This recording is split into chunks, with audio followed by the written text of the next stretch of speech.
Good evening, everyone. Welcome to the webinar of Certified Penetration Testing Expert. So let me start with it. I am Tulip Pereira, IT Counselor Specialist working at Pristine Info Solutions since 3 years. Okay, I have done my post-graduation into counseling. Also, I have done my specialization into human development. And this is all about me. And now let me brief you about what the company is all about and so forth. I can take you forward towards the webinar. So about Pristine Info Solutions, we have been established in the year 2012 and we are one of the global IT service company and which is founded by the Chief Technology Officer, Mr. Rizwan Sheikh, who is also a cybersecurity expert all over India. Followed to that, if you see more details about him, he is India's renowned ethical hacker, information security researcher, as well as a cybercrime consultant in India, as well as he advises companies abroad too. Follow to that, if you see, these are the services that we offer at Pristine Info Solutions. So we are into IT security training, wherein we offer courses and workshops. Follow to that, we have IT security and audit services, wherein we undergo VAPT and other investigation things. Follow to that, we are also into cybercrime investigation and providing consultations to companies to, strengthen their cyber forces. Follow to that, we have our IT outsourcing that we offer. All in all, if you see, Pristine Info Solutions is ISO 9001:2015 certified company, and we offer our sources into information security training and cybersecurity services too. As a company, we have trained over 30,000 individuals in colleges, corporates, as well as in government departments. Pristine Info Solutions is also featured in various print media, TV news channels, also on radio interviews, like informing about the issues that we face in the field of cybersecurity. Follow to that, we also have our exceptions into ethical hacking. We have a team of experts who, help into like giving the services of VAPT, and we are recognized in India as well as abroad. Also, we make sure to keep the internet and the companies, the organizations safe from malicious hackers, and our intention is to make the world a cyber safe place. Follow to that, we move on to the speakers of today's webinar. So we have Sankalp Mate, who is a cybersecurity consultant who expertises in all the types of VAPT that we have.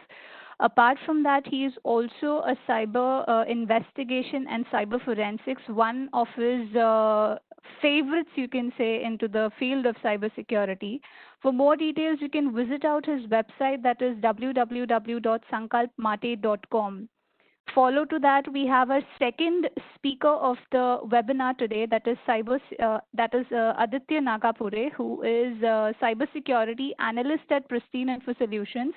He worked at many VAPT projects, also specializes into web VAPT and network VAPT. The third speaker of the day would be Abhishek Chaube.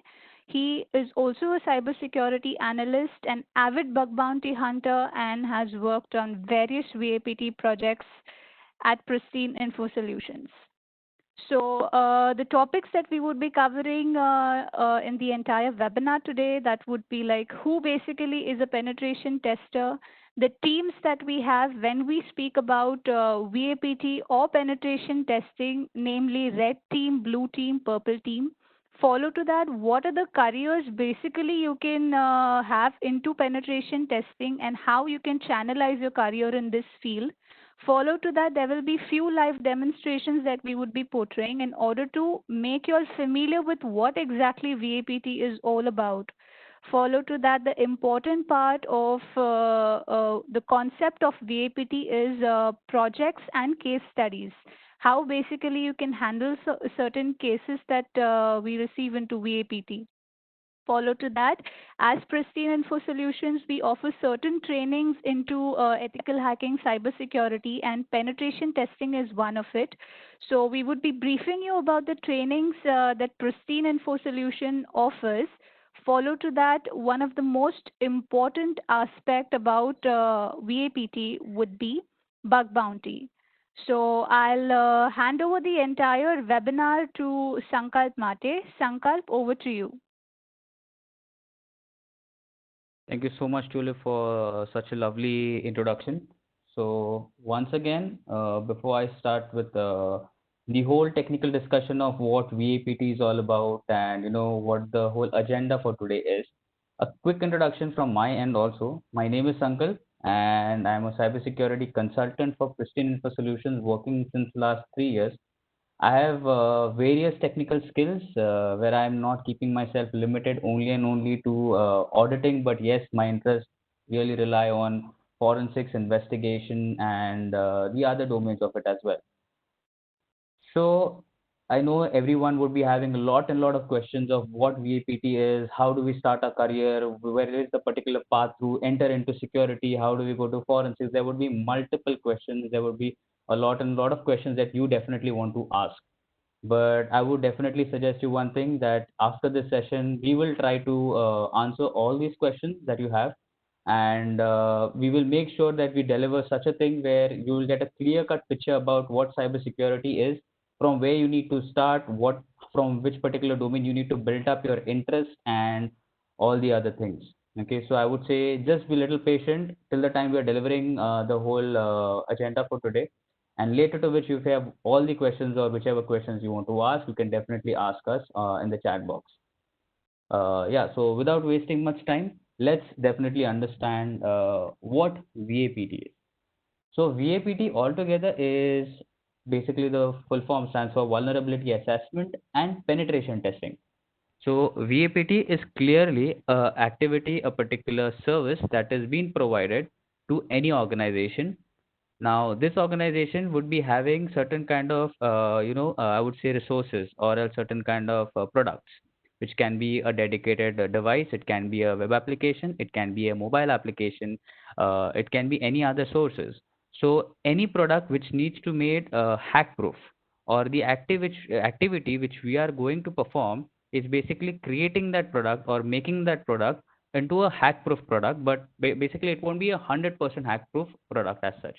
Okay, so any activity that is being performed to create a defensive measure, or any defensive measure that is being taken to secure any asset, or else to secure any kind of uh, application, so that particular activity is known as vulnerability assessment and penetration testing. Now you have to make, or else you have to understand one more thing over here, that VAPT engagements or VAPT services are only possible whenever you get a request from a client. A client is going to walk down to you, or else you work for some organization. They are going to give you certain kind of products. They are going to give their networks. They are going to give your the applications, and you have to limitedly test on those applications. Now, when you get this permission, or when you get the scope to do the testing, that is purely known as VAPT.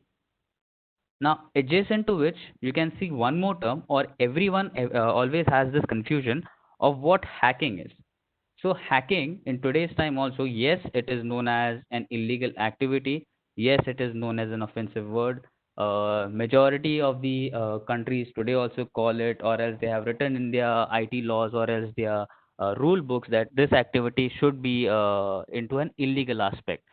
But into this also, I'm sure that you must be knowing about what are the different arenas, what is the security arena, and what is the offensive one.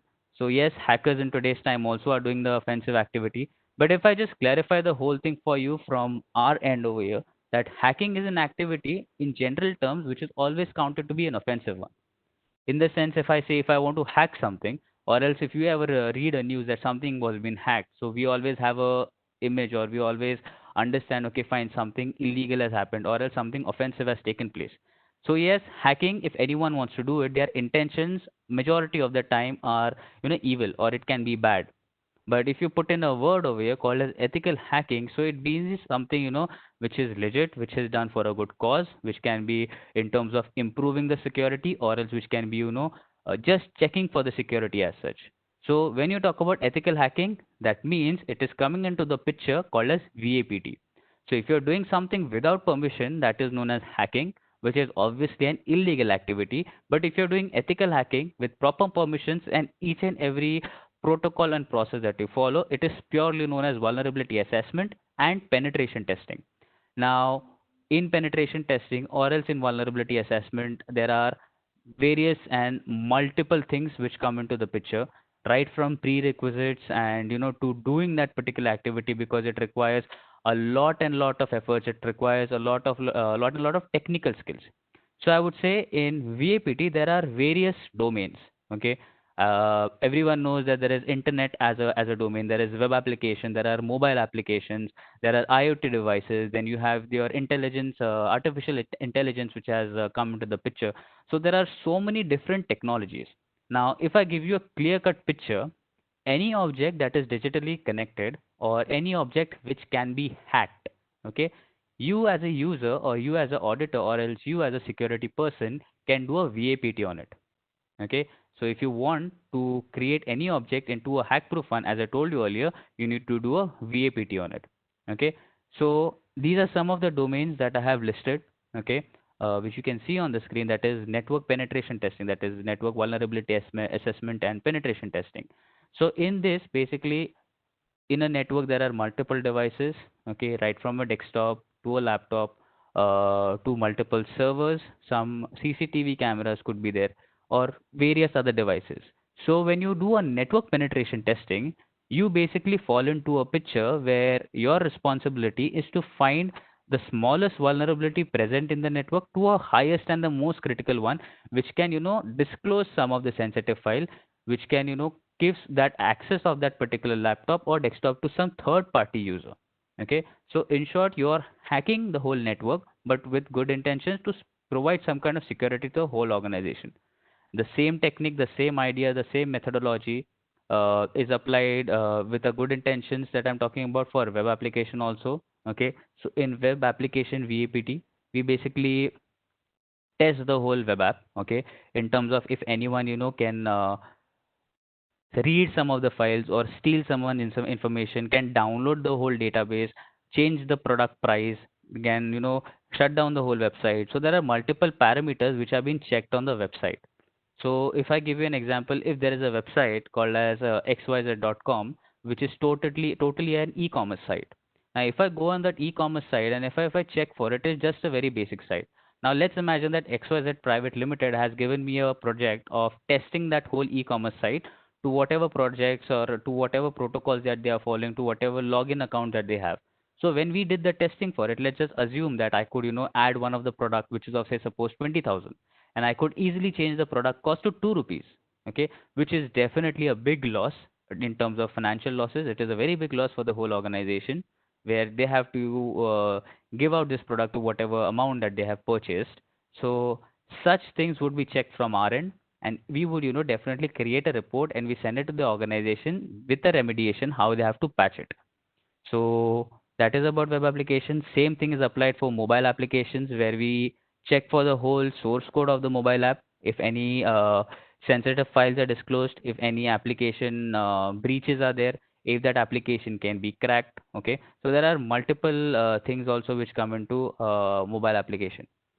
Another thing is IoT. Yes, it is the most booming thing. Artificial intelligence, AI, is also getting integrated with it. So you must have heard people are doing testing on drone machines. People are doing testing on hoverboards. So there are many things which come into the picture, and that is the reason such product projects which I told you, which are the most latest ones and which are the most recent ones which are coming there. There are technology which is emerging. That is the reason we already discussed that any object which is digitally connected or which has a digital appearance, we can do a VAPT on it. Okay, so this is about the domains of VAPT. This is a clear structure of what VAPT can be done and where all VAPT lies. Now, again, one more most important thing that everyone must be thinking that, okay, fine, I only want to do attack, or else if some people, must be thinking, I only want to secure products, I only want to think about the security. But let me tell you, the whole VAPT or whole cybersecurity is divided into three teams. Okay, the very first thing, the very first team is known as the red team.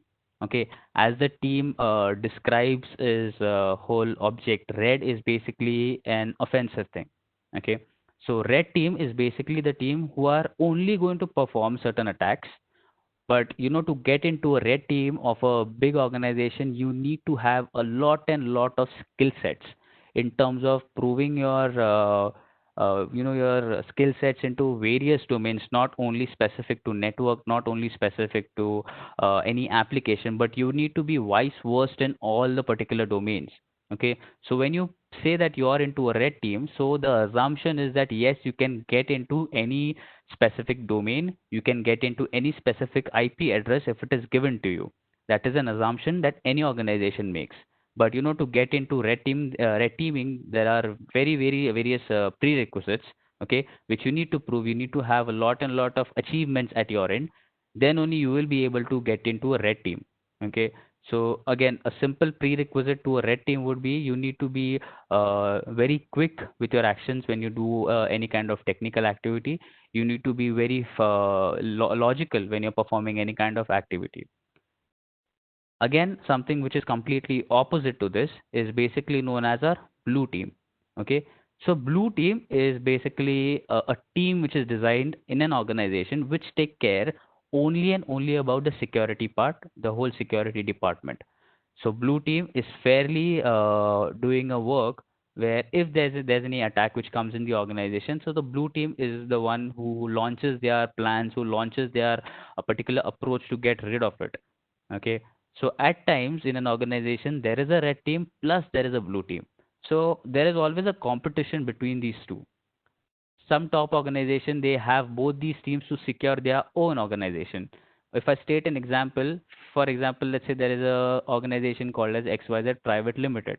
They hire both these teams. It is not necessary that there should be specific number of employees in the red team or a specific number of employees in the blue team. It can be anything, depends on the standard on the of the organization. So I would say if there's a team of red teamers and blue teamers also in the organization, the red teamers are continuously do an attack on the particular organization network, their applications. The blue team is going to make sure that that attack is stopped and that particular security has been implemented that moment itself. So it is more like a competition which happens just to prove each other's strength and just to see the security concerns, just to see where the organization is standing. Along with that, there's one more team, okay, which comes into the picture whenever it is required. It is not necessary that it will come always, but whenever you talk about organizations like which are purely into consultancy, which are purely based into service, which are, for example, like Pristine Info Solutions itself, okay, we majority of the time have a purple team which is working for both the ends. So purple team is basically the mixture of both. It is basically the attackers as well as the people who provide security. Because one underlying statement whenever any organization is doing VAPT, the last conclusion that they want is they want the security whether it was implemented properly or no. So whenever we are doing the testing, okay, or else we are doing the attack, so whenever we are performing our red teaming, so after doing that particular activity, we also need to understand what are the security measures that we need to take in order to stop that particular activity. For example, if I can successfully do an attack which is allowing me to enter into the database of the website or else a database of a server, which is a part of a network. So for me, I have done the particular attack. I have done the activity of a red teamer. But now, since I'm into a purple team, I also need to think of how would I even protect or how would I implement the security so that this activity does not take place again.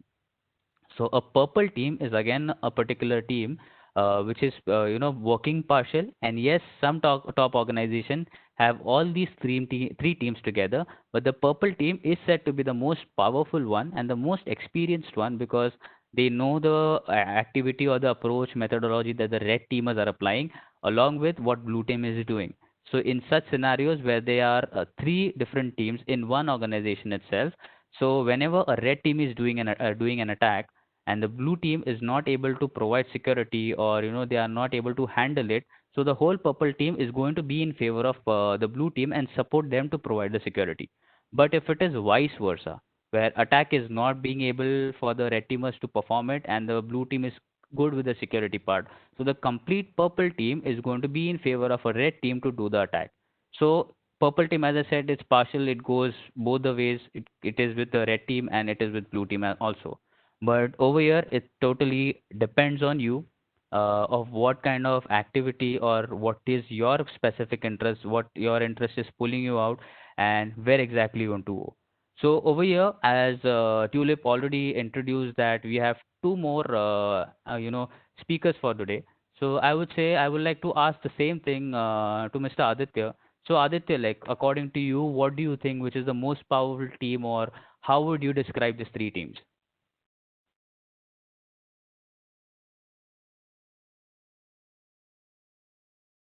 Uh, Hello, good afternoon, everyone.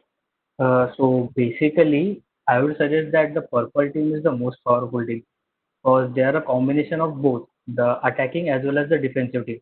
Okay. So according to me, purple team will be the most powerful one. Okay. And also we have Abhishek, who is also the guest for today. So Abhishek, what do you think? Like according to you, which team would you like to refer in the future? What team would you like to work? So what is your call on this? Hello everyone, good afternoon. From my side, betting is my favorite because here we Okay. get a challenge to face with the security matters or to play with the security matters. Okay. Basically, we try to make a fresh idea or the fresh technique to bypass such kind of security mechanism or the firewall. Okay. Okay. So the technique of the red attackers are very much appreciated. So that's why the reason I like the red team. Okay. So as everyone, as I told you earlier as well, it totally depends on the interest of the expert or the person who is trying to study about this whole VAPT or cybersecurity. So if you ask me in person, I would love to be a part of Purple Team always, because we get to attack. So we are being vice versed in that. We are getting to study a lot and lot of the skill set which needs to be developed. Plus we can think about the security part of it, so we are getting to bounce both the ways. But yes, many of them who individually want initially their career to start from the attacking, so they can go with the red team. If there is one more thing that you need to understand if you want to be a part of blue team, is that you directly cannot be a part of blue team until and unless you have done, or else you have understood, or you have undergone few of the experience years in red team or purple team, because until and unless you do not know how to attack, you won't be able to provide the security for it. So this is one thing that you definitely need to understand when it comes down to VAPT. Not only VAPT, but I would say if you want to enter into forensics, if you want to enter into investigations, but if you do not know how the attack has taken place, you won't be able to backtrack the same thing. The same goes if you want to provide security, but if you do not know what is the intention or what is the brain that the attacker must have used to do this particular activity, again, you won't be able to provide the security. So I would say majority of the things stand when it comes down to penetration testing is in the center. But if you want later, after a few years of getting experience into penetration testing, cybersecurity, yes, you can specifically choose a domain wherever your interest is pulling you and you can go towards it. Okay. So yeah, so that is about the red teaming, what VAPT is all about, and how the things are working in penetration testing. Lastly, basically, I would like to tell you is basically the job opportunities or else the designations that they have that everyone can explore into. So as you know that every organization has its own standard, every organization has its own hierarchy, every organization has its own hiring processes. So the basic designations that any organization provides for a fresher would be at a analyst level or else a auditor level. But as soon as you increase, you get more and more of your designation. your experiences and your other skill sets which you keep on improving, along with your certifications that you're doing, your designation is definitely going to increase, or it is going to level up. So at a initial level, I would say you would be given designations like information security analyst, cyber security analyst, according to which you will go at a higher level called a senior analyst or a senior consultant, or at again a higher level at a manager level also.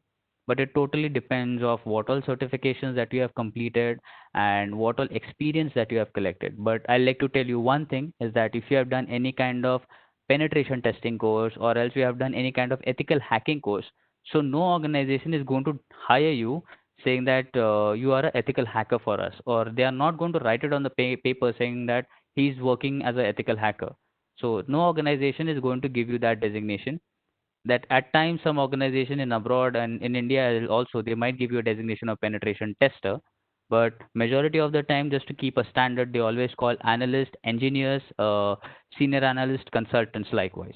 So these are some of the designations that you might get after doing a certifications at a fresher level also. Okay. So job opportunities, yes, there are vast in terms of VAPT, in terms of auditing, in terms of cybersecurity. But if you open any of the job portals, or else on Google, if you type cybersecurity jobs in Mumbai, in India, in abroad, whatever. So the major thing you will always see in their job roles is VAPT at a initial level if you are a fresher. So that is the most simple criteria that they see, or else they will also check for what all certifications. So when you state a certificate saying that you have done ethical hacking, yes, it is there into the consideration. But whenever you say you have done penetration testing along with cyber, basics of ethical hacking or cybersecurity, you are given a upper level, or you are given more preference. Talking about salary, I would say in India, good organization which is earning well and they have good projects and all. So you should definitely get something at a start of 3.5, which will keep on increasing every year according to certifications and everything as such. But if you have done some certifications which are higher in penetration testing, which definitely costs a lot as per the market rate, so your salary, will increase from 3.5. It might go to 6. It might go to 8. So it definitely depends on the certification level. It depends on the particular city, because in India, I would say like major metro cities which are there, like Mumbai, Delhi, Bangalore. So these cities are providing good salaries. But if you choose to work into some smaller cities, so the particular salary might differ. So in general, if I just conclude about the salary, I would say like 3.5 should be a good start for anyone. Okay. So that was about the job descriptions and the particular designation that you might get, or the opportunities which are widely available. But also there is one more thing about the opportunities that are there in the market. So majority of the hiring that happens is related to web, and it is related to networks. Yes, there are organizations which are coming up with mobile penetration testing also, but you all know that not every organization has its own mobile application. But yes, slowly and steadily organizations are updating themselves, and they are coming with the technology of mobile application also. But major hiring that happens, first I would say it is related to web application. The second part would be, or else 51-49% would be the network also. So that is the reason we always say, if you want to do VAPT, if you want to do excel into it, we always suggest that you do it from for all the domains, because it is never going to go waste. You will always get the experience, and you can always use this knowledge for future purposes. Okay. So these are certain prerequisites, two simple prerequisites if you want to enter into penetration testing, as you want to learn about it, you want to take your career further. So a very basic prerequisite to it is, you need to understand, or you should definitely be aware about the basic concepts, the skills, the attacks that ethical hacking is all about, or whatever is doing, and the basics of Linux. Okay. These are two important things that you need to know. And the second thing is, basically you should be aware about what networking is, what the whole network fundamental is, and lastly the web applications. Okay, these are certain prerequisites, after which only you can definitely enroll for penetration testing. Yes, you can, without doing this prerequisites, you can enroll into penetration testing, but it is going to, affect your learning skills. It is definitely going to affect your, your particular interest towards it, because at times we have, trained students who haven't done this particular prerequisites and they have enrolled it. And since we go little advanced in penetration testing, and they are not aware about the prerequisites, they completely get demotivated. So we are telling this because we have trained few students, we have trained a lot and lot of corporates, we have trained a good amount of colleges, and always this scenario comes into the picture. Again, I'll include Aditya over here because he is also training few many of the students. So Aditya, what do you think? Will it create a problem if no one is having this prerequisites in hand? And what is it beneficial if they have the prerequisites directly? They will go for penetration testing.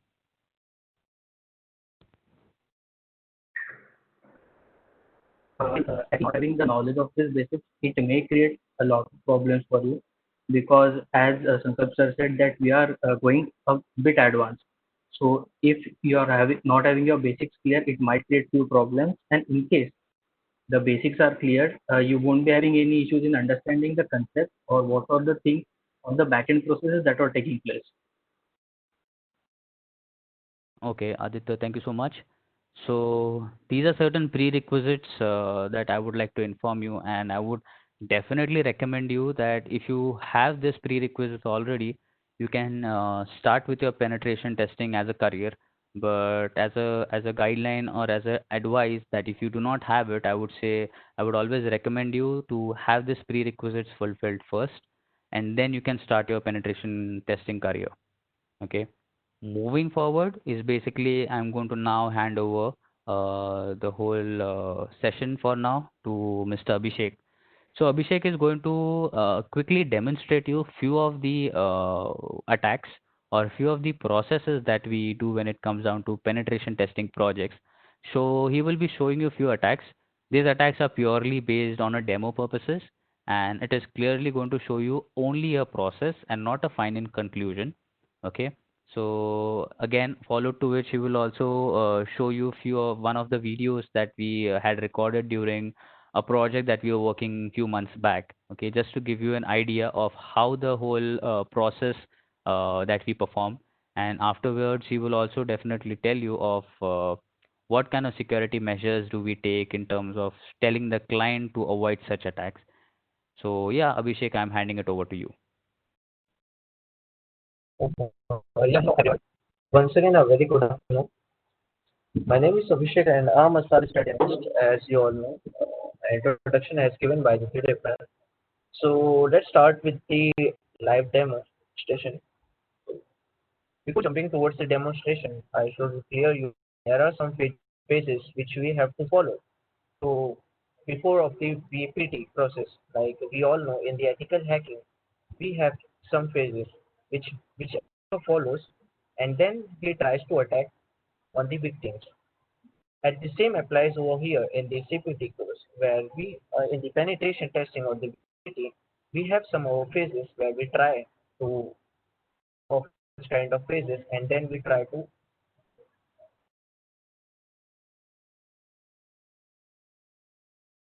hello. We follow this kind of phases, and then we try to work on with the VPT process. So what are the phases? And the here we also have such kind of tools, but a very special tool name is Mobsuit, which is used by all pen testers and or the bug bounty hunters.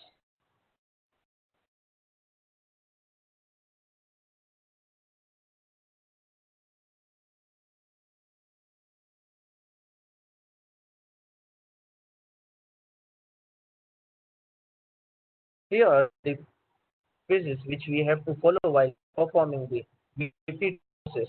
In the first process is sharing as much as information regarding to our target, where basically we try to collect the information regarding to our target which is publicly accessible. And in the second process, which is our planning of research, where we try to communicate with the client and with the testers, the testers who are basically performing the VAPT on particular projects, and the client which is giving his web application to test.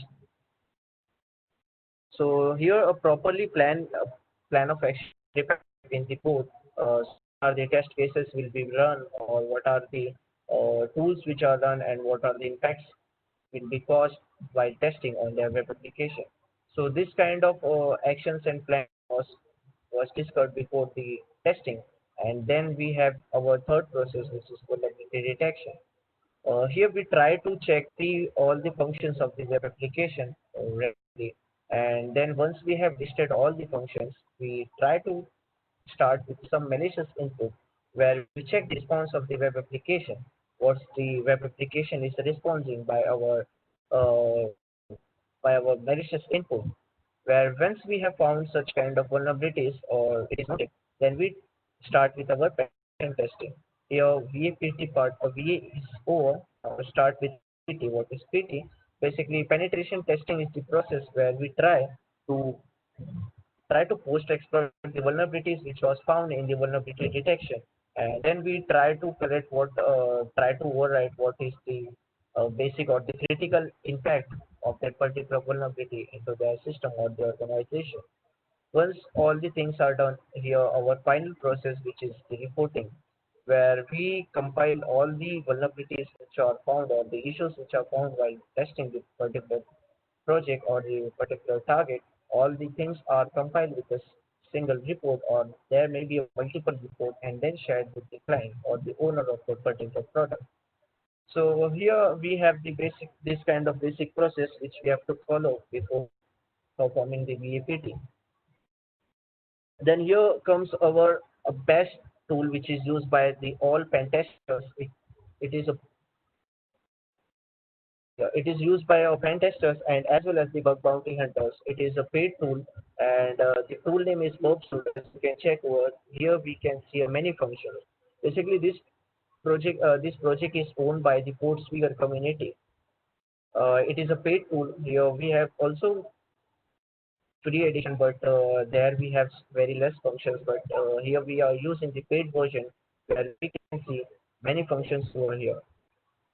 What is BobSuit? Basically, BobSuit is the proxy intercepting tool where once you have set up with your proxy into your browser, the all requests from your browser which is going for the server first that first the request will be forwarded to your web application. Sorry, to your BobSuit application where you can manually manipulate that request, or you can change, or you can play with the security headers. Right? So this is the interface how the BobSuit looks like. Here we have multiple tabs. Each tabs have their own function and feature. Basically, here we have also a function to extend these tabs or the functions from the B App Store that is also owned by the CodeSphere community. And you can also manually code your own function or the tools, and you can attach over here. Why this tool is widely used by all pen testers? The reason behind this in a single application you get all tools into a single junction or into a single point, so which makes easy to a pen tester to perform an attack into a single application. Where if I talk about the target tab basically shows the URL or the domain you have visited from your browser. Like if I try to on my proxy,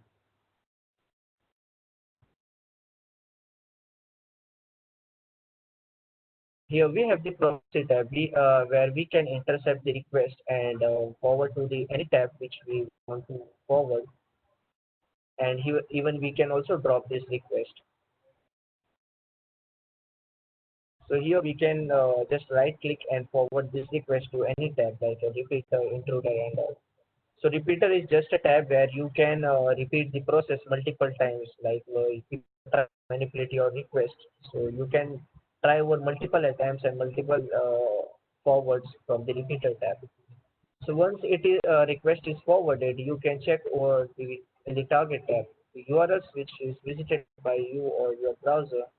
It, that all will be listed into your target tab, where all functions will be also crawled automatically, or you can also spider by your own just by right clicking over here. You can access this function spider this host. Once you have clicked this host, spider this host, the Mobsuit will automatically crawl this web application What is crawling? Crawling is just trying to access the functions or trying to list the function in a single way or in the single path. Once our all functions and parameters are listed, here we can also try the automated VAPT. Like here we have some scanners pre-built into a PubSub tool. To scan any target or any website, just you have to select your target and just right click over here and you can perform the scan. Once you have clicked the scan, passively scan, see here you can see all the issues into the web application over here. Some maximum 90% results are true or false positive. So here you can also check manually, is it issue is genuine or it's a false positive result. So this is the scanner, and there are also many features and functions of the scanner.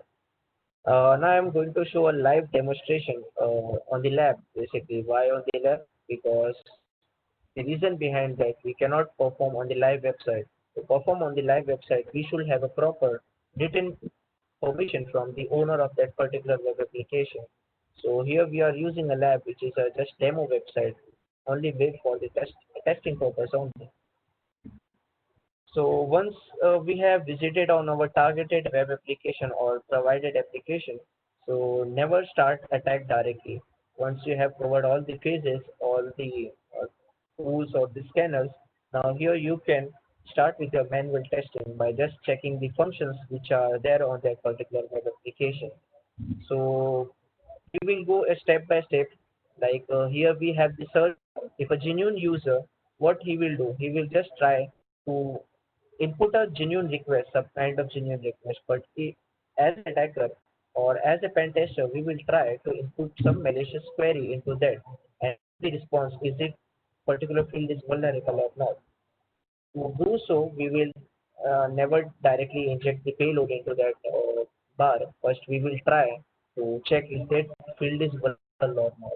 For that, I will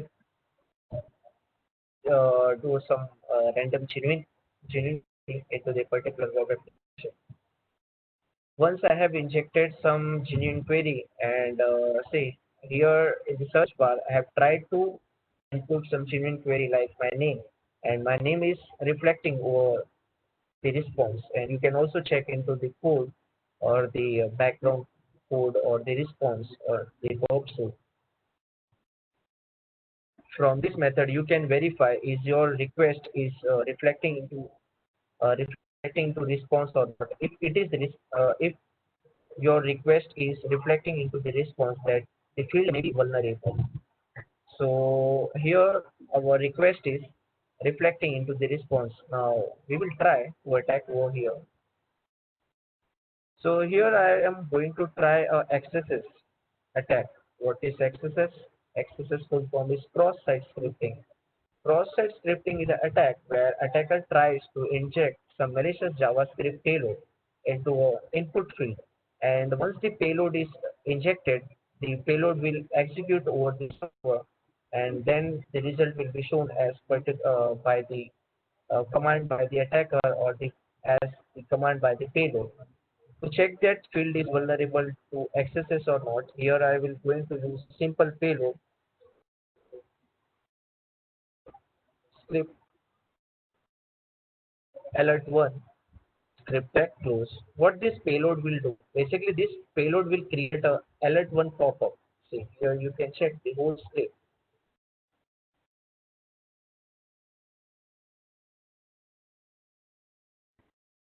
Alert1 script tag close. Once I have injected the JavaScript into the search bar, and once I have submitted, see the response of this web application. It is creating a alert1 pop-up. Means this field is vulnerable to the XSS attack. What this attack can cause, basically this attack can hijack the user session or the cookie. So this is what about the XSS attack. And here now I am going to show a second vulnerability, which is the broken authentication. Over here we have also a second lab. where I'm going to show broken authentication vulnerability, a live demo. Here we have the login panel, right? But we don't have any type of credential, and here sign up option or the sign up feature is also closed. So he would like to bypass this input field or this panel. What I can do? I can try with the random string or random user ID password or with the default admin credential. But these techniques are very old, which might not work. So here we will working on. So here we will use a great technique, which is as injection. Here we will try to bypass this login panel by the SQL injection. So here we have the payload. We can check this payload. So we have to use this payload over the username and the password field at the same payload at the both side. Once you have injected, just press on login. See, here you can see we was successful able to bypass the login panel and we have got admin access of the web server or the web application. So what is this broken authentication or the authentication bypass? Authentication bypass is a result of improper or no authentication management implemented to verify the user session. So this is the reason where we was able to successfully bypass this admin panel or the login panel. So this is what the broken authentication will not be there. Here I am also showing a last attack, which is HTML code injection, which is same as the XSS attack. But in the XSS attack, we have tried to inject the JavaScript payload. But in the HTML attack, we try to inject HTML tags or the HTML codes into the web application. So same, once you get the search bar or the field which where you can submit your some kind of input, where you can submit such kind of payloads or the queries or the text. Here I would like to perform this attack on this lab dash. So to check this particular query, you can here inject a basic payload like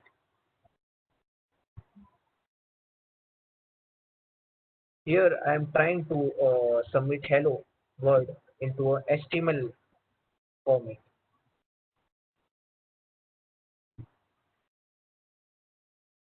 So I will try to submit this. See, I have submitted my request in the HTML format, hello world, and the web application is accepting the HTML code. Means this particular web application, it may be vulnerable to the HTML code injection where we can do such things like here you can check.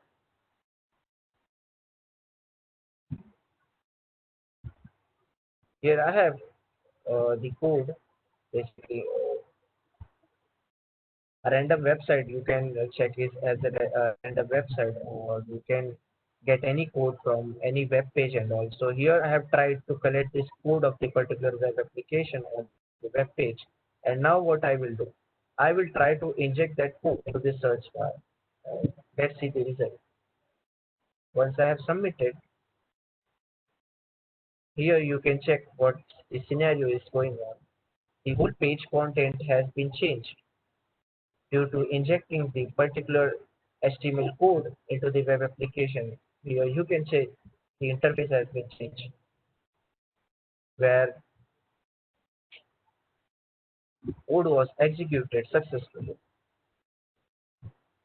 So what can this attack cause? Basically, here you can change the content of the website or the web page. Here you can also add a phishing link over the application where user can mistakenly visit on that particular phishing page or the content, and it may compromise their session or their account.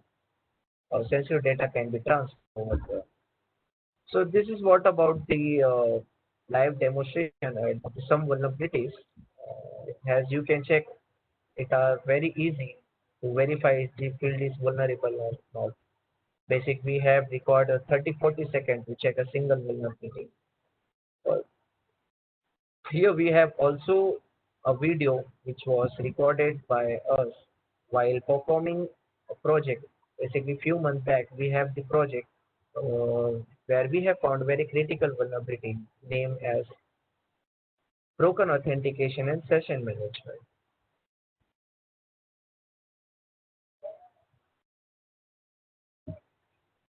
So here you can check the video POC, what was the scenario was going on and what we have done over here.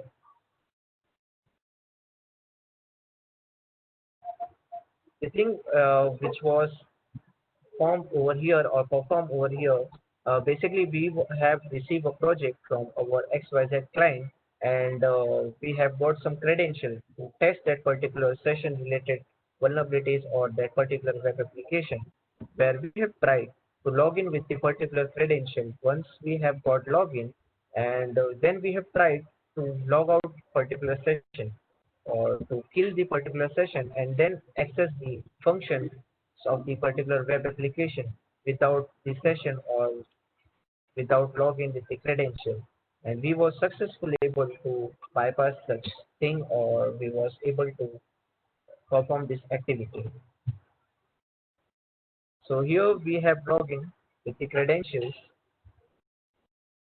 and now I am trying to access the functions of the particular web application.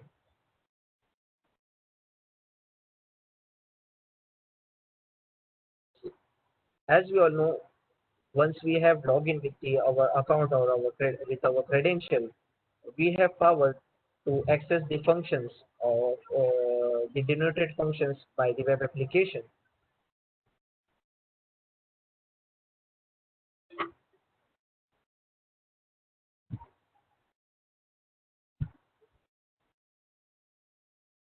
Now I have killed my session. I have basically logged out my session.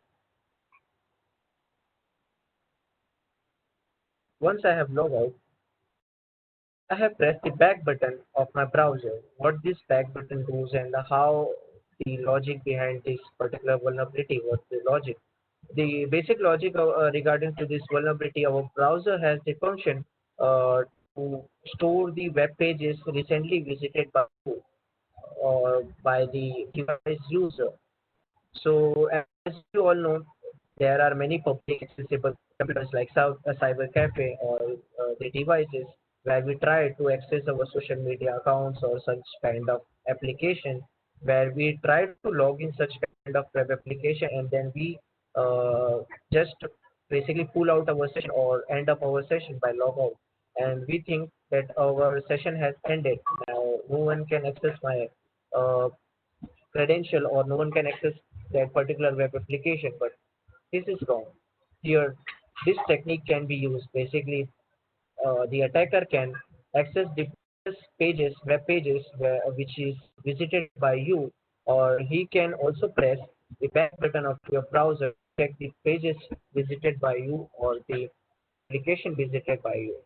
And if the web application is vulnerable to the broken authentication, then the restored pages will be shown towards to the hacker without re-authenticating towards the hacker or the victim.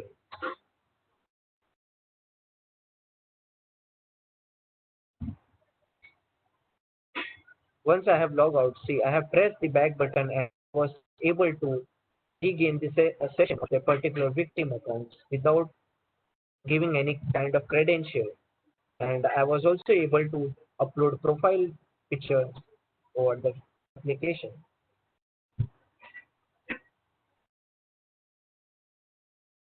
So this is what the broken authentication session management, where we have found this critical vulnerability and such many more critical vulnerabilities are found during the testing. And there are many processes which we have to follow. Once we have found all the vulnerabilities, then a proper report was maintained, a proper video POC was taken to submit the particular coordinator or the client. As I have told, here we have the public and research analyze phase where we try to coordinate with our client so we can explain our process and all. So here while testing, we all create a video POC, what we have done, what are the vulnerabilities which are found, and then we create a proper report and then report or state to the client, and the vulnerabilities are then patched. So this is what all about the vulnerabilities or the live demonstration.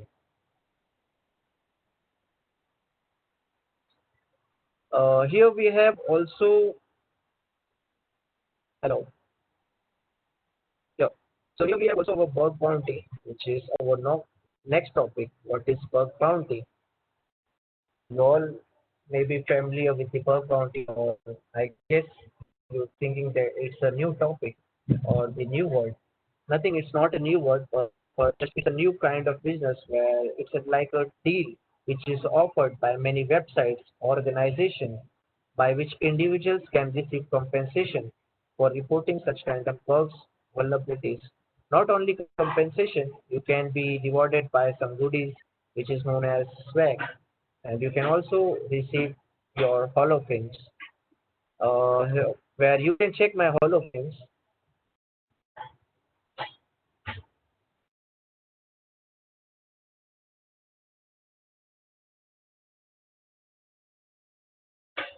These are my some of the holofilms which is received by me.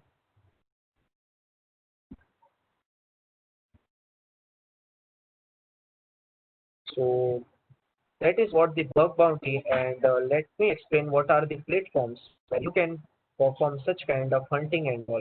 As I have shown you on the demo website, you can test over this platform without any permission. If you found such kind of vulnerabilities over this platform, where you can report such kind of vulnerabilities, and you can take over your rewards and all the things.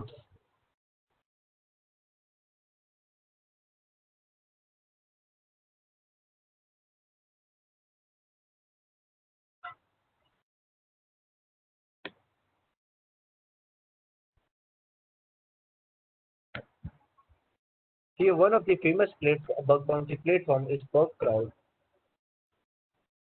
Once you have signed up with this platform, it is very easy and user friendly, where you can use this platform to hunt the vulnerabilities or the bugs. In the program directory, you can check the list of programs which are there on this platform. There are many big programs on this on this platform. See, there are many big companies and all. So what are the scenarios and what are the problems in the bug bounty, and what are the things we should know in the bug bounty? So you can select any random program which you want to test that particular URL or the domain. Once you have selected your target,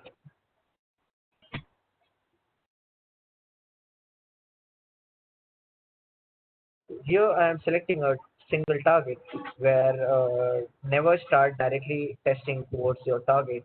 First check all these details regarding to the program. What are the terms? What are the conditions? Properly analyze all these things, and properly follow all the phases which I have discussed, which I have shared. Once you have checked the program details, here you will see targets, in scope items. What are in scope items? Basically, in scope items are the URL where you have to perform the test, or you have to test on particular target only. So if you test on in scope item only, then only you can be rewarded. You will be rewarded. Or if you try to perform out scope items, then it will be useless, where you will be nothing rewarded. And only in scope and out scope item will be checked. Here check proper policy. What are the vulnerabilities the particular client or the particular platform is accepting. Here you can check some vulnerabilities are non-acceptable. So never waste time on this kind of vulnerabilities which are not acceptable. Each program has their own terms, which some programs never accept all kind of vulnerabilities, some accept all kind of vulnerabilities. So this is the process where you have to properly check all the terms and the policies of the application or owner or the platform. Here we have also a same and a big platform where known as HackerOne, where you can also create your account over here and you can start performing the testing over here. The program directory, you can check the list of programs which are available on this platform. Same process like a bug browse over here also, where you can select any project at your choice and you can perform the testing over there. Here, they have designed the categories or they have mentioned the categories for what vulnerabilities you will be rewarded or for the what vulnerabilities the reward amount will be and what are the in-scope items or the eligible items and what are the out-scope items or the vulnerabilities. So here you can check in-scope item where you have to perform only on this domain only. Here out-of-scope item, never touch this particular domain, you will be getting nothing for this. So this is what, and here we have also one major platform which is known as Integrity.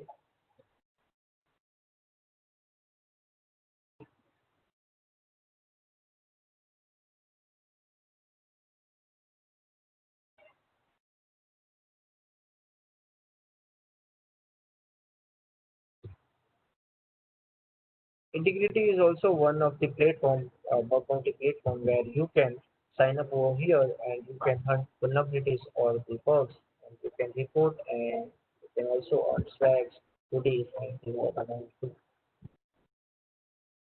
So this is what my opinion regarding to the bug bounty platform.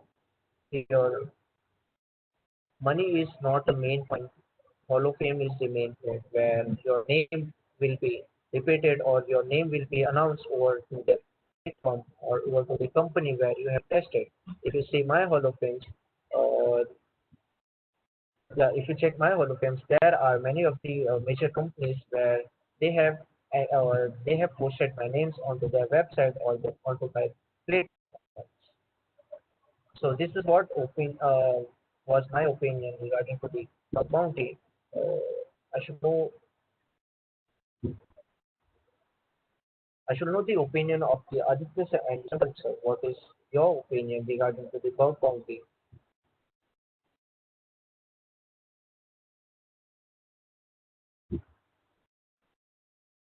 Okay, hello everyone. So regarding bug bounty, I think it not only helps you in earning some money, but it also helps you in boosting your skills. Now, in case you're having Hall of Fames from organizations like Google, Microsoft, Apple, it helps you to boost your resume. Even the companies also check the backgrounds that about the individual or the individual who is applying for the job. So it will help you much more in getting a job, good job as well. And Shankar sir, your opinion regarding to the bug bounty? Yeah, so basically, Bug Bounty is a completely an open platform that, as Abhishek has clearly said, that anyone can go on these platforms and they can directly start the testing. But let me tell you one simple thing and one simple fact is that the way Abhishek has shown you, or if you feel that it is this easy to do it, no, it is not. There are a lot and lot of prerequisites to this to find the vulnerability, to exploit it, to apply the logic, to understand the functionalities, and then later to which we come to a conclusion that yes, it is a vulnerability.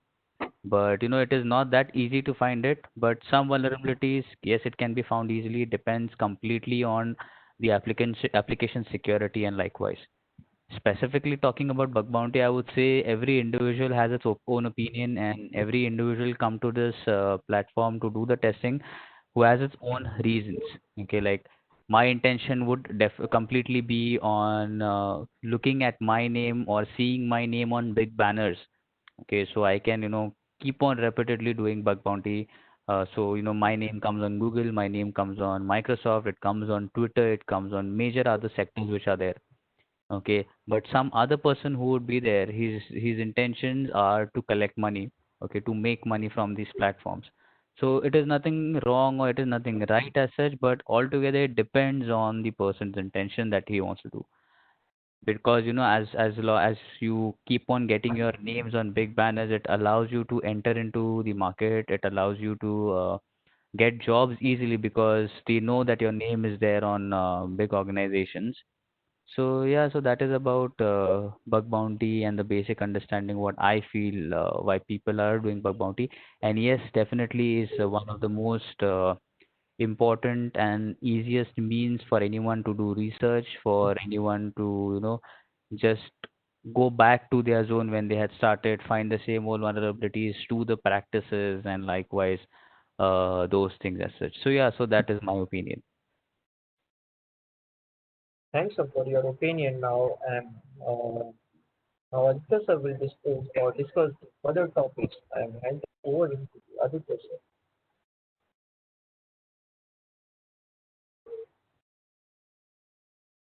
Hello and very good evening to everyone. I am Aditya Nagapure and I am working with System Info Solutions from the past 2 years as a cybersecurity analyst. I have my specializations in web application and network PAPT, but I'm not only limited to that. I also worked on various cybercrime investigations. So for today, I'll be just giving you a brief information regarding the course that we are offering. So the course that we are offering is CPTE, which stands for Certified Penetration Testing Expert. Now, our course is divided into three major domains of the VAPT, that is Web Application VAPT, Network VAPT, and Mobile Application VAPT, specifically Android. Now, in Web Application VAPT, we'll just begin from the introduction. In the introductory part, we give you the basic idea regarding what is VA, that is vulnerability assessment, and what is PT, that is penetration testing. After that, we will give you a short gist about multiple domains of the VAPT, themes that are considered in the penetration testing processes. After that, we will be moving on to the Linux part. Now, as a prerequisite, we need to have a basic knowledge regarding Linux. So in Linux Essentials, we will be giving an idea about how to set up labs for our practical purposes, basic Linux commands, basic Windows commands, and a few auditing tools for our Linux as well as Windows systems. Then we got a major topic, web scanners and Bobsoup. Now, web scanners and Bobsoup are basically the automated tools that help us in finding multiple vulnerabilities.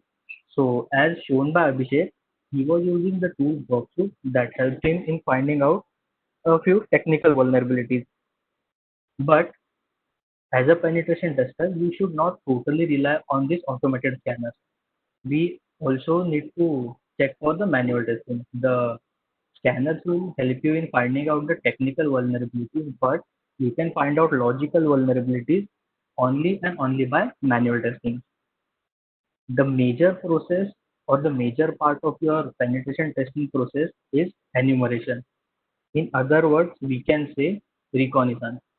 Now, we always have heard the term that recon is the key. Recon is the key. So, yes, if your recon process is correct, the entire vulnerability assessment and penetration testing process will be good. In case something goes wrong while reconning, you may get multiple errors. You may not be able to find out the vulnerabilities or the weaknesses that you're actually looking for. We will give you an in detail knowledge regarding the recon process, that what are the key aspects that you should be looking for, what are the things that you need to keep your eye on. After that, we also have one more part, that is the CMS testing. Now, here we will be covering the vulnerabilities that we are able to find out on the websites that are created on the platforms like WordPress, Drupal, and Joomla. The vulnerabilities that we will be getting in other websites will be a way too different than the ones that we are able to find out on these CMS platforms. After that comes the major part, that is exploitation. In OS Top 10 and Web Extreme Bugs, we will be covering major aspects about exploiting the vulnerabilities. Now, as we can say OS Top 10, now OS is nothing but an organization Open Web Application Security Project, which releases top 10 vulnerabilities every year. The vulnerabilities that are released by them are released on the basis of the business impact they are actually making. So we get to learn in detail information regarding the OS, the vulnerabilities, how to find them, how to exploit them, and various methods for exploiting these vulnerabilities. Beyond that, we also have the API testing. Now, the vulnerabilities that we will be finding in the APIs may differ a bit, but yes, we also cover a part regarding the API testing, the checklist we need to follow for the API testing, and the countermeasures that we need to make sure that these vulnerabilities get patched. So all these aspects will be covered in the API testing part. Then we can move on to source code auditing. Now, major times the things that we have went through is that the vulnerabilities have been patched, but the code auditing process is not done by major organizations. So in the end, it may also lead to multiple or major attacks. So in source code auditing, we just get to know what are the benchmarking standards that we need to follow, which are the checklists or the standards that should be applied by this organization for securing the entire code. And in the end, we get to learn about the reporting process. The web VAPT reporting part will help us in filing a proper report. Now, in case you found out any vulnerabilities, you need to know how to report these vulnerabilities. So there are proper formatting guidelines. There are some standards that you need to follow, and after that, you can submit your reports. Then we got the part known as the web patch management. Now, in OS and web extreme bugs, you get to learn about the exploitation part. In web patch management, you get to learn about patching those vulnerabilities. What are the measures or what are the different methods, how we can patch those vulnerabilities. All the sections are covered in the web patch management. Then comes one of the most interesting topics, that is bug bounty hunting. So as already discussed by Abhishek, we will be giving a brief idea and the steps that you need to follow during the bug bounty hunting. Now, there are some restrictions. There may be or may not be restrictions. So we need to check each and everything before starting hunting on any of the platforms. So we will be getting a detailed idea of all these things in the bug bounty hunting section. Now, this was all regarding the web application VAPT process. Then we can move on to the second section, or we can say second domain, that is the Android app VAPT. In Android app VAPT, we will be giving a brief idea regarding how to set up labs, how to perform static analysis and dynamic analysis on an Android application. We can get a detailed idea about the entire APK, that how a particular application is made, what is an APK, what is its reverse engineering process, what are the top 10 vulnerabilities disclosed by OS for our Android applications, and the method for patching them. So all these aspects will be covered in the Android application VAPT process. Now, apart from this, we got one more section called the reverse engineering. Now, reverse engineering basically helps us in making cracks of tools. But for that, we need to have idea regarding the assembly language. So in reverse engineering, we will be giving an idea about the assembly language, the debugging tools that can be used for performing the reverse engineering process on multiple tools. Moving on to the third domain, that is the network VAPT. Now, as you can see, the network VAPT just cannot be summed up in few names. If you start gaining information, network VAPT is a vast domain. So over here, we'll first of all help you to understand the entire network infrastructure.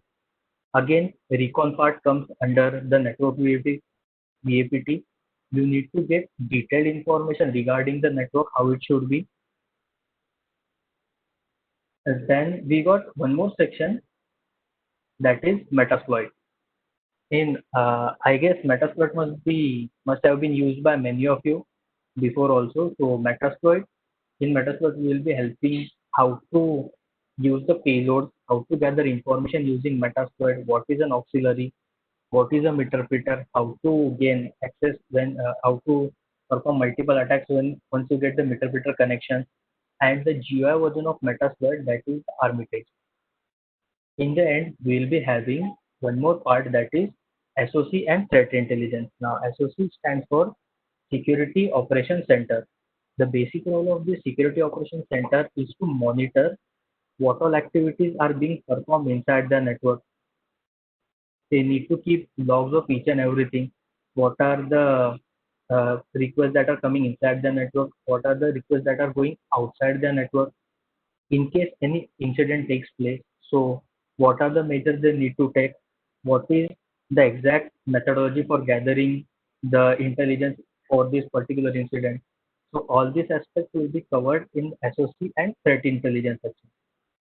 Now, in case you are already familiar with few of these domains and want to focus only on a specific domain, we do provide with a few short-term courses or crash courses. The first one that we are offering will be CWA-PTE, that is Certified Web Application Penetration Testing Expert, in which we will be focusing only and only on the web application process part. The second course that we are offering is CAA, Certified Network Penetration Testing Expert. Now, over here, our major focus will be only and only on network part. We won't be focusing on the website or the Android application. The third part that we will be focusing on is related to Android penetration testing. So, in case you are familiar with about to, we can just focus on the third part, that is the Android penetration testing. So, these are all the courses that we are offering in Christy Info Solutions. So, I have a question for Abhishek. I'll just like to know his views regarding this. Abhishek, can you just give me idea that is it good to get all the courses, or we can say it is better to learn regarding all the domains, or we should focus only on a specific one? All the domains will be best choice because here we will be capable to get the advanced technique how to hack or how to perform vulnerability assessment testing on all domain. If we select a single domain there, our knowledge will be limited. But if we try to get knowledge into multiple domains, then it will be a best idea. And here you can be a unique from others. Okay, thank you, Abhishek. Uh, Sankalp sir, can you just give your views regarding this? Should we go for all the domains, or should we focus on a specific one? So according to me, it is definitely better to learn all the domains rather than being limited to a specific domain as such.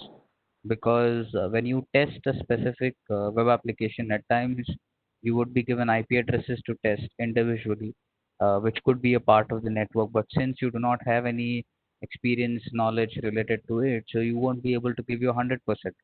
Same is applied for network. If you individually focus only network pen testing, and in a network, you at times have your web applications also coming into the picture, but you again won't be able to give your 100% because you do not know how to test a web application.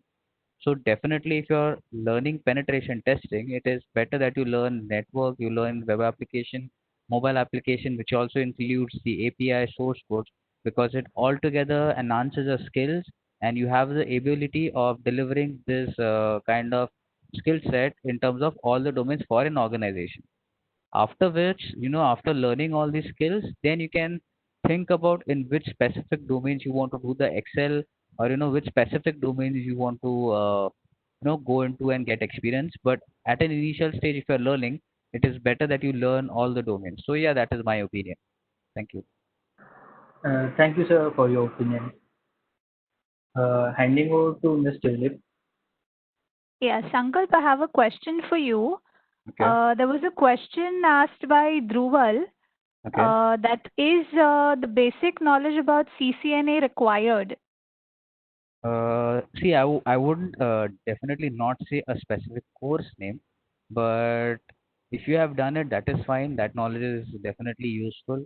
But even if you haven't done CCNA or any of the Cisco certifications, but you have basic knowledge about networking, basic knowledge related to IP addresses and the assets and network fundamentals, so I would say that would be fine. Okay, all right. Another question to Abhishek. This question is from Aarti. While you were doing showing us a demonstration about the burp suit, so there was a question like how to get the code. So would you like to put some insight on that? Which kind of code? That you had added I think so. the She must be script. keeping the exact script. So the payloads and the scripts Okay. that we use. So Abhishek, you can tell about that. From where do we get it? Okay, basically, here you can search on the Google. Google is the best reference where you can search for the XSS payload. If you try to search XSS payload, where you can get the result about like, what are the payloads. But if you know about somewhat JavaScript basic, where you can build your own code also. So very simple code, but if you want to check for more codes, you can check on the Google what is XSS or XSS payload. By searching this, you can get the payload. Okay, thank you, Abhishek. There was another question for you from Arpit. Like, will this change be there for every user that is accessing this website? So So basically, there, when the website completely changed, so that was the question.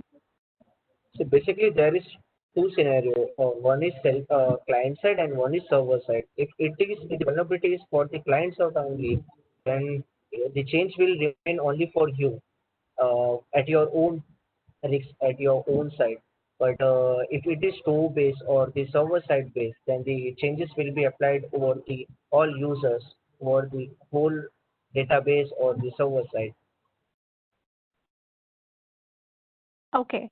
Sankar, there is one question. Which are the top companies in cybersecurity? So this was a question asked by Srinidhi. Okay, so like I would say like there are many companies in India in the world who are delivering cybersecurity services, but it won't definitely be smart enough for me, and it won't be doing justice to any organization by being partial and taking the names. But yes, definitely, I would say like since I'm working in Christian Info Solutions, to which Aditya and Abhishek would agree that for me, where I'm currently working, I feel that whatever services that we are providing and to the knowledge that we are giving in terms of an institute level of delivering the course, and definitely by delivering the service as a particular activity that we are doing. So I feel like into the market we are doing really very nice. But when it comes down to competition in Mumbai and in other states as well, pan India, we have many competitors.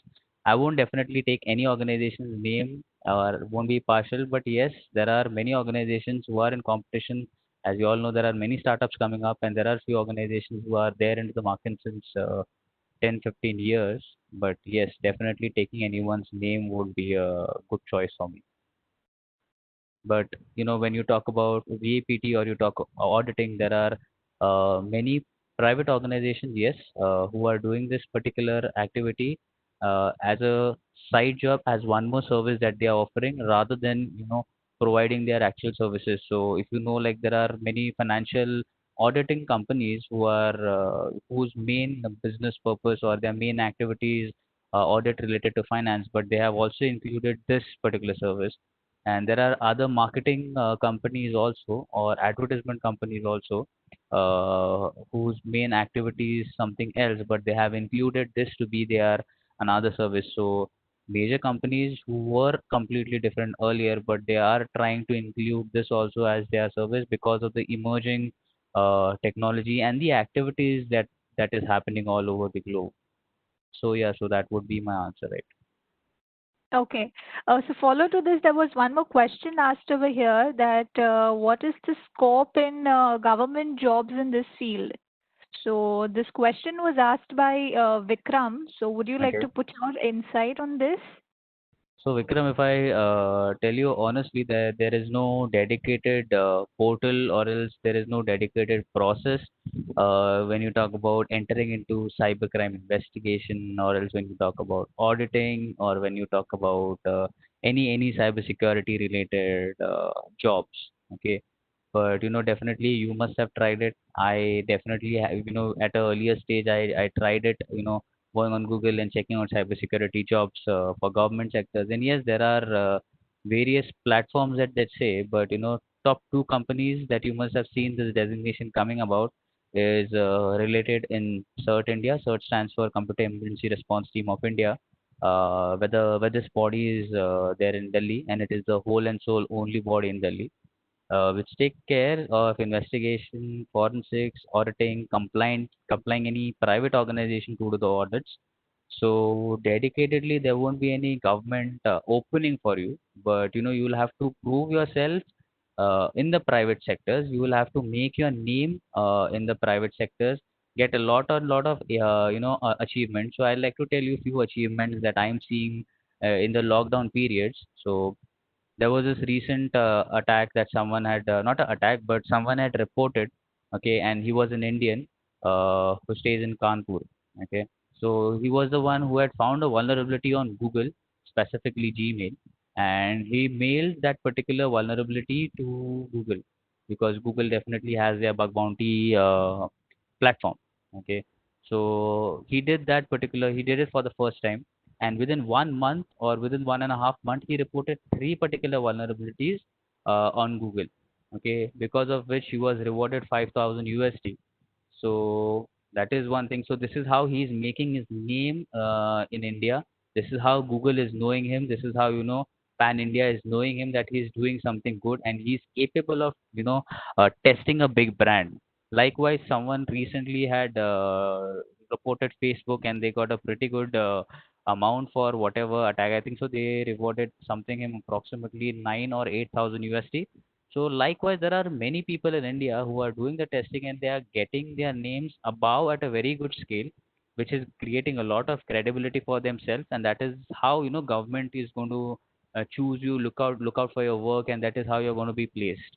So there is no single path, I would say, to get selected.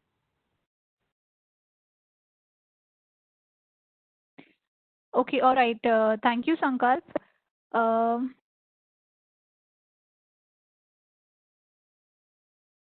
So I believe we have covered almost all the questions that we had. So Right. let's move forward towards informing you about the batches and the new batches that we will be starting up for cybersecurity, penetration testing, and ethical hacking. So let's move on to this slide, please.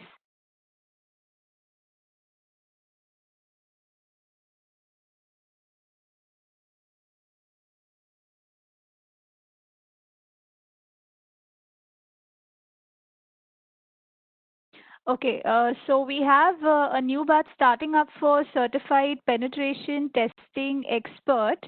So we have a weekend batch as well as a weekdays batch. So weekends we'd be having for Saturdays and Sundays, starting from 13th of June, and the timing that would be 2 p.m. to 4 p.m. Indian Standard Time. If in case you are not comfortable with weekends, we also have weekdays starting from 16th of June, and the days would be like Tuesdays, Wednesdays, and Thursdays. So the time here would be 4 to 6 Indian Standard Time. And basically, it's like an interactive session from the expert to the students. Follow to that, if in case you feel that you need to undergo more of your hands-on experience into ethical hacking, then we also have a course for CISCS, that is Certified Information Security and Ethical Hacker. This again is a weekdays batch starting from 16th of June, wherein you will be learning about the four important IT security pillars, giving you a brief understanding about what cybersecurity is all about and how basically you can step into the field of ethical hacking and move forward towards penetration testing. I can see more questions being posted.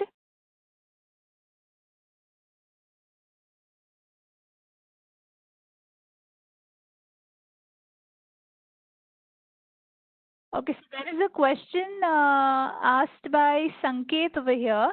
what are the different stages of pen testing and which course should we enroll to improve the skills in hacking after penetration testing? Sankalp, would you like to brief on that? Yes, so I would say there is nothing called a stage, but it is basically a start and stop. Okay, because you definitely know that there are many courses provided online, offline, in Mumbai, out of Mumbai, which have been delivered, but you specifically need to start from somewhere. So, when you start with penetration testing, after doing pen testing, I would definitely not recommend you to directly go for higher studies or take more knowledge from somewhere or directly go and get a job from somewhere. But you need to use that particular specific knowledge, limited knowledge or total knowledge that you have collected and whatever you have got, you need to apply it somewhere and see whether you are able to do it or not. Okay, because if you're not able to deliver the same knowledge, or else if you're not able to understand what the knowledge you have got, you won't be able to get a good job, you won't be able to get that sustainability in the market. So I especially personally would like to recommend, if you have done pen testing, or else if you're planning to do pen testing, or else you have basic knowledge, just or else you're trying to enroll now and after specific time or the whole course is concluded, you want to enroll somewhere else. So I would recommend you, whatever knowledge that you are going to get, grasp that knowledge thoroughly, and try to build up more skills into that, because one honest thing is that there are many attacks in terms of exploitation, in terms of hacking, in terms of pen testing, and but obviously in the course we won't be able to deliver all, but the most standard one, but the most thorough and the most interesting one, we are going to show you that in terms of techniques and in terms of everything. And the ultimate thing and the most a good tip which I like to recommend you is, you should never leave your research, even though you are not enrolled into pen testing, or you are doing pen testing, or you have entirely completed your course, got a job or anything as such. I would definitely recommend you, do not leave your research work, because that is something which will keep yourself updated. And in terms of attacks, in terms of security, if you are not aware about the latest technology and the skill set, you won't be able to cope up with the market, because the market is running with the latest technology, but you have kept yourself at that particular level itself. So I would say, whatever skill sets and whatever things that you have, I would say research is the only improvement skill that you need in your hand right now. Thank you so much, Sankalp. So there is a question from Bhuvan about the prices and courses and duration. So basically, CPT is for 80 hours of duration, and like since you all have attended the webinar, okay, since you all have attended the webinar, we would like to inform you that we are giving you like a 10% discount on the courses that you all will be enrolling. For CPT, it would be like 30,000 plus GST, as well as if in case anybody wants to start from CISEH, that is Certified Information Security and Ethical Hacker, here again we would be giving you a discount of 10%.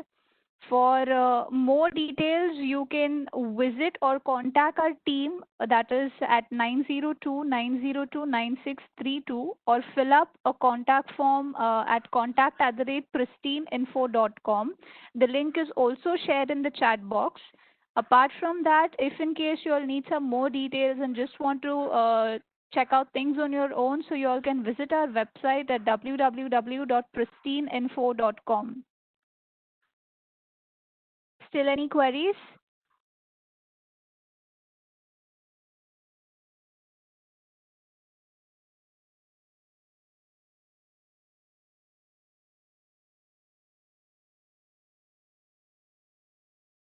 All right. So on this note, we would like to thank you all for being attentive in the entire webinar. Thank you for participating, and surely we would be coming up with a lot of new topics and webinars like these. So kindly follow us on all the social media platforms. We are on Instagram, Facebook, YouTube, and also on Pinterest. So as well as on LinkedIn. If in case you all have any queries, any doubts, please feel free to contact our team at contact@pristineinfo.com. Thank you so much. And on this note, it's a bye-bye.